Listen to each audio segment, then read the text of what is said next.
मस्जिद नबी में जो भी हुआ उसकी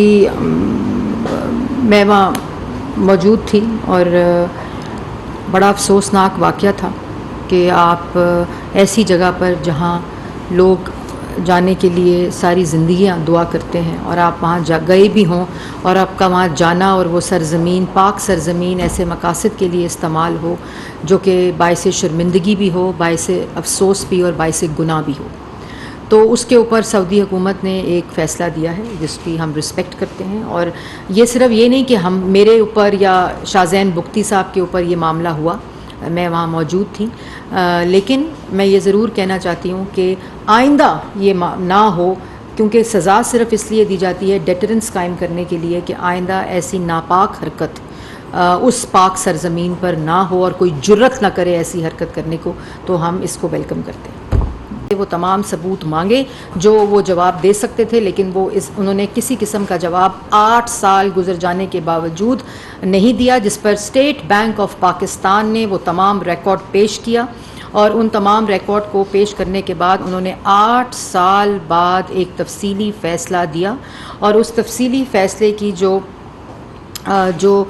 कानूनी तरीक़ाकार है उसमें जो रिपोर्ट है, जब ऐसा मटीरियल आ जाए जो काफ़ी हो पॉलिटिकल पार्टी ऑर्डर 2002 के तहत और इलेक्शन एक्ट 2017 के तहत, तो हुकूमत जो होती है वो आइन और कानून के मुताबिक उस पर एक्ट करने की पाबंद होती है। और इसी सिलसिले में आज लॉ मिनिस्ट्री की तरफ से एक मुफस्सल ब्रीफिंग दी काबीना को और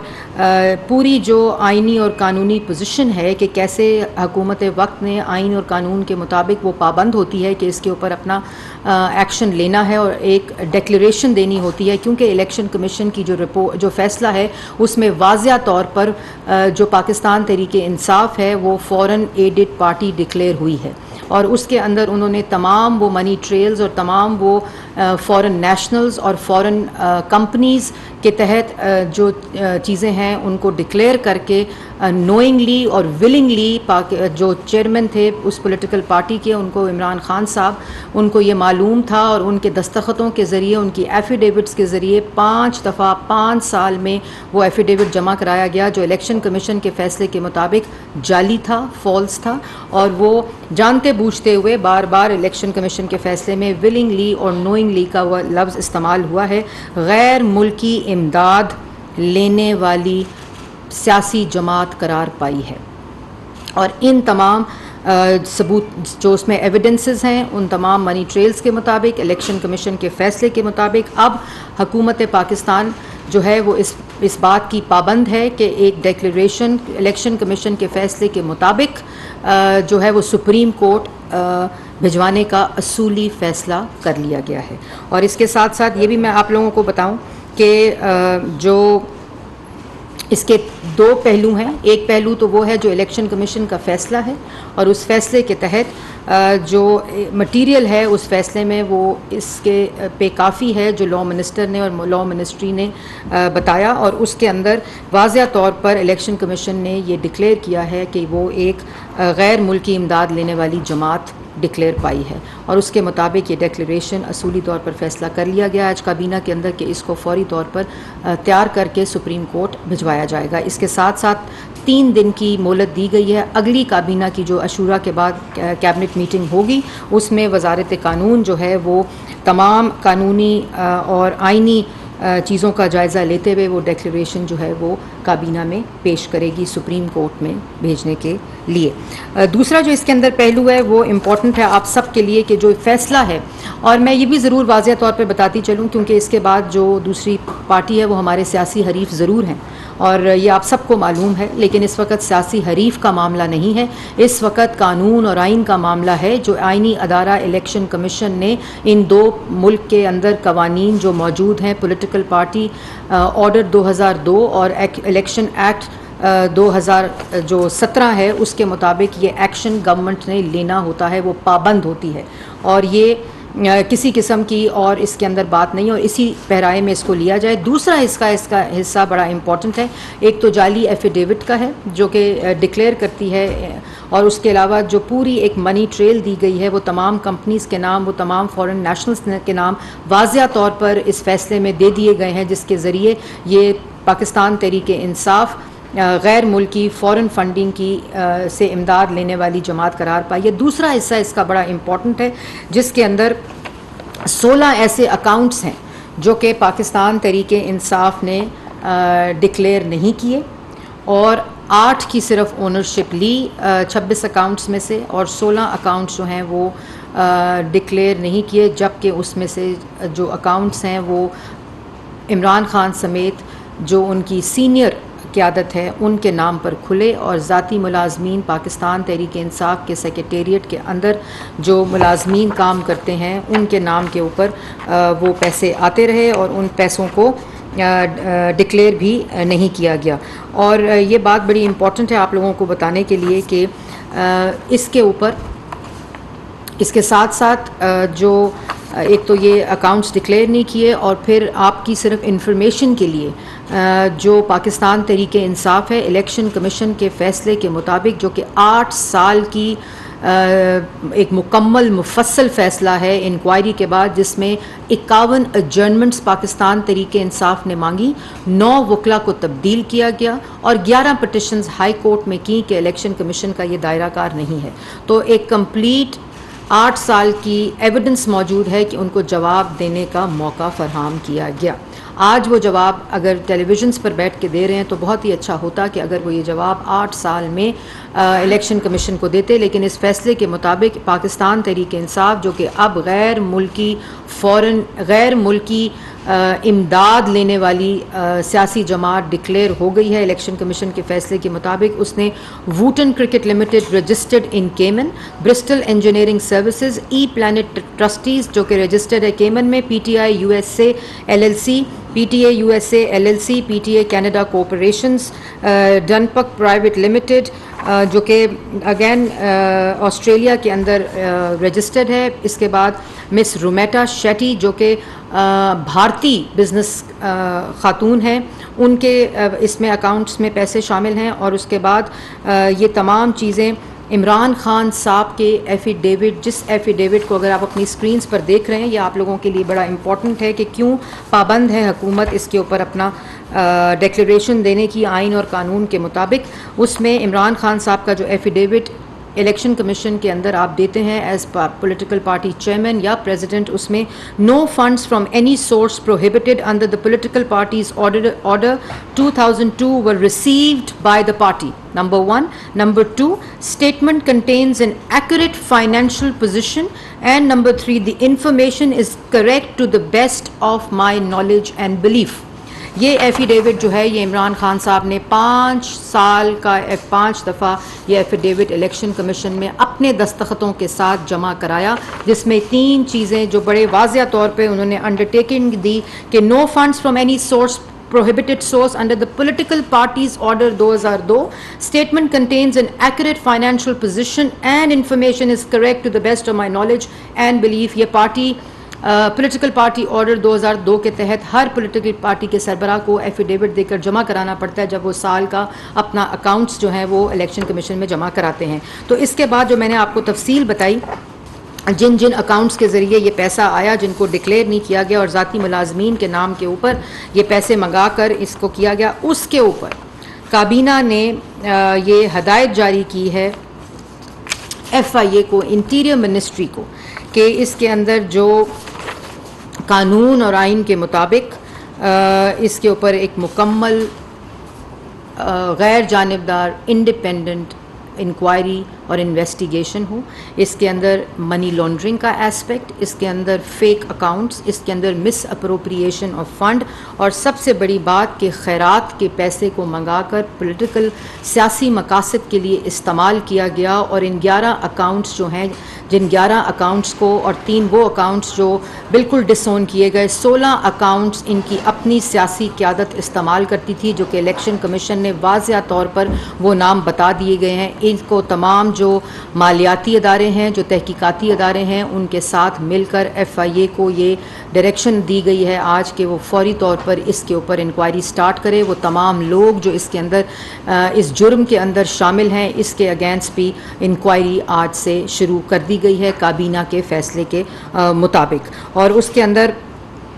जो स्टेट बैंक ऑफ पाकिस्तान है, FBR है, FIA है, मुल्क के अंदर जितने मालियाती और तहकीकाती अदारे हैं उन तमाम के रेप्स मौजूद होंगे और एक ऐसी इंक्वायरी होगी जो कि तमाम इलेक्शन कमीशन की फ़ैसले के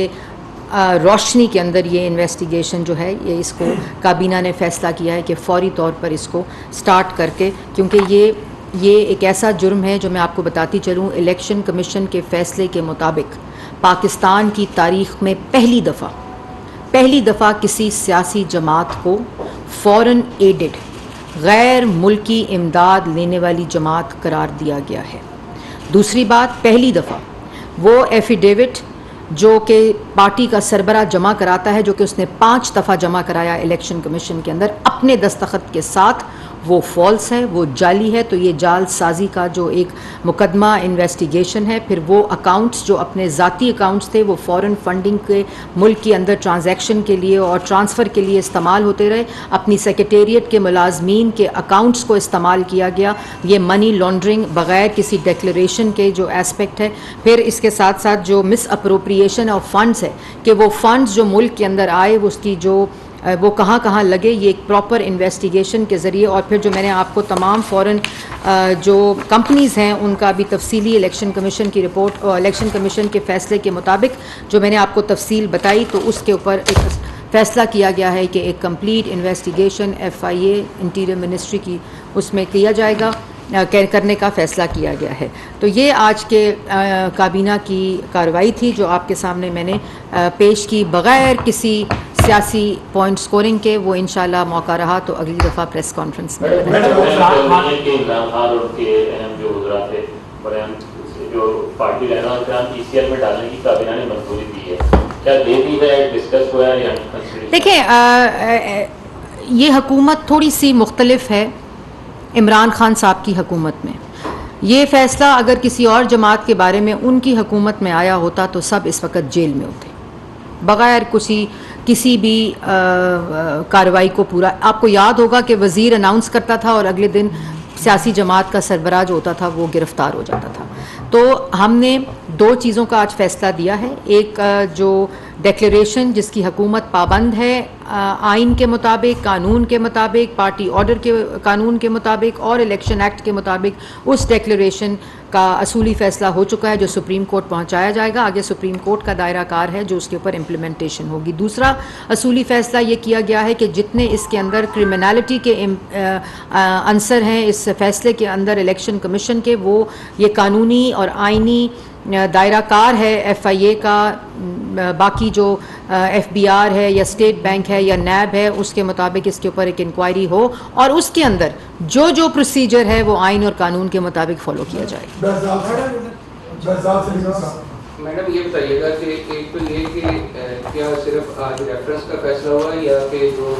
आपके बतौर जो बयान जारी है क्या उस पर भी जो आर्टिकल 63 के हवाले से जो कार्रवाई पर कोई गौर किया गया या जो फैसला किया गया, और पाकिस्तान तहरीक इंसाफ ने इसी फैसले की बुनियाद पर चीफ इलेक्शन कमिश्नर के खिलाफ जो सुप्रीम जुडिशल काउंसिल है वहाँ रेफरेंस दायर किया, लेकिन उसको बाद में बाद वजूहात की बुनियाद पर विड्रॉ किया गया। लेकिन इस फैसले को आप किस तरह देखते हैं कि इलेक्शन कमिश्नर के खिलाफ किसी फैसले की बुनियाद पर जो है वो रेफरेंस लाया जा रहा है? देखिए, 2 फैसले जो आज काबीना में हुए हैं उनके मुताबिक जो मैंने आपको दोनों फ़ैसले बता दिए हैं। उसके अलावा जो जब वो अगली कैबिनेट मीटिंग होगी उसके अंदर ज़ाहिर है अगर आपने जाली दस्तावेज़, और ये देखें ये इमरान खान की ज़ात की बात नहीं है, ये इमरान खान साहब की अपनी ज़ाती वो नहीं है, ये एक सियासी जमात जो पॉलिटिकल पार्टी ऑर्डर 2002 के तहत पाकिस्तान में रजिस्टर है, उसको करार दिया गया है कि उसने गैर मुल्की फ़ॉरेन फंडिंग ली है, इमदाद ली है, जिसको नेशनल से भी ली है और कंपनी से भी ली है, मुल्क के अंदर भी कंपनी से ली है जिसकी कानून इजाज़त नहीं देता। और ये इतना बड़ा जुर्म है। और फिर वो पैसा जब आया उसको डिक्लेयर नहीं किया और अपने ज़ाती जो वहाँ के पार्टी ओहदेदार थे उनके अकाउंट्स के ज़रिए वो पैसा यहाँ ट्रांसफ़र हुआ, उस पैसे को डिक्लेयर नहीं किया गया। 4 मुलाजमीन जो पाकिस्तान तहरीक इंसाफ की सेक्रेटेरिएट में काम करते थे, जिसने पार्टी के बोर्ड ने ये साइन किया कि इन चारों को अलाउ किया जाए कि अपने ज़ाती अकाउंट्स में वो फॉरेन फंडिंग आने दी जाए, उनके दस्तखत मौजूद हैं। फिर 16 वो अकाउंट्स जिनके ज़रिए ये तमाम फॉरेन फंडिंग आती रही मुल्क के अंदर, जो कानून और आइन की खिलाफ वर्जी थी, उसके तहत एक डिक्लेरेशन है और उस डिक्लेरेशन के अंदर जो कानूनी और आइनी तरीक़ाकार है वो अगली काबीना में इसीलिए ये 3 दिन दिए गए हैं वजारत कानून को कि वो जो डिक्लेरेशन सुप्रीम कोर्ट जानी है उन तमाम चीज़ों को आइन और कानून के मुताबिक देखा जाए। मैडम 2-3 सवाल। एक तो लोगों को ये ज़रा समझाने की ज़रूरत है ये डिक्लेरेशन किस किस्म का होगा, किस तरह जाएगा और इसको सुप्रीम कोर्ट किस तरह डील करेगी। वज़ीर कानून ने आज कैबिनेट को बताया होगा। दूसरा, आपने कहा SDGs पर आज प्रोग्राम में इस पर ब्रीफिंग दी गई है। ये अरकानी पार्लियामेंट का तरक्याती प्रोग्राम होता है और लास्ट ईयर जो फाइनेंशियल ईयर था उसमें PTI ने 75 अरब रुपये अपने अरकान में तकसीम किए और मेरे ख्याल में जो रिकॉर्ड मैंने देखा है किसी भी अपोजिशन के किसी रुकन की 1 रुपये की भी स्कीम नहीं लगी। तो आप भी इतना ही फंड रखेंगे क्योंकि ये बहुत ज़्यादा था, आज को ये तय हुआ इसमें कितना फ़ंड होगा। सेकंड, आपने मजहबी अमूर की बात की है कि हज के इंतजामात पर मुबारकबाद दी, ये बिल्कुल गलत है। नोटिस पे सारी चीज़ें आ गई हैं। सेक्रेटरी हज ने DG हज को एक शोकाज नोटिस जारी किया है जिसमें हज इंतजामात की वीडियो भी आई है। लोग जलील हो गए इस दफ़ा और बहुत बुरे इंतजामात थे, उस पर बाकायदा वो लेटर मीडिया में भी आ चुका है और ये कार्रवाई करने की हिदायत की गई, एस्टेब्लिशमेंट को लेटर लिया गया। तो किस चीज़ की देखिए, तीन सवाल हो गए। सवाल पूरे 3 सवाल आपने किए हैं। एक तो आपने सवाल किया कि डिक्लेरेशन का क्या तरीक़ाकार होगा, वो मैंने वाज़िया तौर पे आपको बताया कि जो लॉ मिनिस्ट्री है उसने एक मुफस्सल तफसीली प्रोसेस के ऊपर अकॉर्डिंग टू कानून और आइन एक ब्रीफिंग दी, जिसके अंदर हम गवर्नमेंट ऑफ पाकिस्तान जो है जब ये ऐसी कोई फ़ैसला आता है तो वो एक आइनी अदारे से तो उसकी पाबंद होती है कि वो डिक्लेरेशन की सूरत में सुप्रीम कोर्ट को पहुंचाया जाए, क्योंकि फ़ैसले ने ये डिक्लेयर कर दिया है कि पाकिस्तान तहरीक इंसाफ एक गैर मुल्की इमदाद लेने वाली पार्टी है। अब उसके तमाम जो तकाज़े हैं वो पूरे होकर जो उसकी शक्ल है वो अगली कैबिनेट में पेश होगी और इंशाअल्लाह ये सनाउल्लाह साहब ये भी आपको बता दूं कि तमाम लोगों ये तमाम चीज़ें पब्लिक डोमेन का हिस्सा होंगी। कोई चीज़ चोर दरवाजे से नहीं भेजी जाएगी सुप्रीम कोर्ट, जैसे काजी फायज़ ईसा का भेजा गया था। ये तमाम क्योंकि ये देखें ये पब्लिक फंड्स हैं, इसमें ये जब आए हैं मुल्क के अंदर ये कहाँ गए, किस पे लगे, और जो आज मुल्क का हालात है ये कहाँ से ताने बाने जुड़ते हैं, इन तमाम की इंक्वायरी होगी। और दूसरी बात, ओवरसीज़ पाकिस्तानी आपको पैसे दें खैराती और आप यहाँ इस्तेमाल करें सियासी मकासद के लिए, तो ये तमाम चीज़ें जो FIA में भी इन्वेस्टिगेट होंगी, वो एक एक चीज़ पब्लिक होगी, उसकी सारी चीज़ें मीडिया पे बताई जाएंगी जो इंक्वायरी के अंदर होंगी, जो जिम्मेदारी लगी है। इसी तरह ये डिक्लेरेशन जब आती है काबीना के अंदर अगली मीटिंग में, उसको भी इंशाल्लाह मैं इधर ही बैठ के ब्रीफ भी करूँगी और आप सबको उसकी कॉपी भी दी जाएगी। जी। और दूसरा सवाल आपने किया, देखें ये बात मैं आपको सनाउल्लाह साहब ज़रूर बताना चाहती हूँ आपके सवाल के तवस्सुत से लोगों को भी, कि जिस वक्त MNA जो अपनी कॉन्स्टिट्यूंसी को रिप्रेजेंट करता है उसको फ़ंड उसके पर्सनल अकाउंट में नहीं जाता या उसकी जेब में नहीं जाता। ये उसी तरह PSDP के फ़ंड्स जिस तरह इम्प्लीमेंट होते हैं, जिस तरह ख़र्च किए जाते हैं, इसके ऊपर एक पूरी मॉनिटरिंग होती है जो डिस्ट्रिक्ट सतह के ऊपर, UC सतह के ऊपर एक पूरा इसका मैकेनिज़्म मौजूद है और उसी के तहत ये होती है। और अगर कोई MNA चाहता है उसके हलके में स्कूल बने, सड़कें बने, अस्पताल बने, ये उनकी SDGs क्या है, सस्टेनेबल डेवलपमेंट गोल्स हैं, जिसका पाकिस्तान सिग्नेटरी है, जिसके अंदर poverty alleviation, health, education, climate change, disaster management, cities, ये सड़कें, इंफ्रास्ट्रक्चर, इम्यूनाइजेशन, ये तमाम वो प्रोजेक्ट्स हैं जो SDGs के अंदर आते हैं और इसका एक तरीका ट्रांसपेरेंट तरीका होता है। लेकिन इंशाल्लाह इस दफ़ा ऑपोजिशन को भी इस पूरे प्रोसेस में शामिल भी किया जाएगा और जो फंड जो मुख्तस करेंगे इसका बजट, उनको भी इसमें मुशावरत के लिए भी और उनका हिस्सा भी इसमें मौजूद होगा। तीसरा आपने सवाल किया था हज। देखिए हज एक बहुत बड़ा अफेयर होता है वो किसी भी कोताही के बगैर फूल प्रूफ नहीं हो सकता। इसके अंदर बहुत मैनेजमेंट होती है, हर स्टेक होल्डर की मैनेजमेंट होती है, फिर एक दूसरे मुल्क में जाकर इसको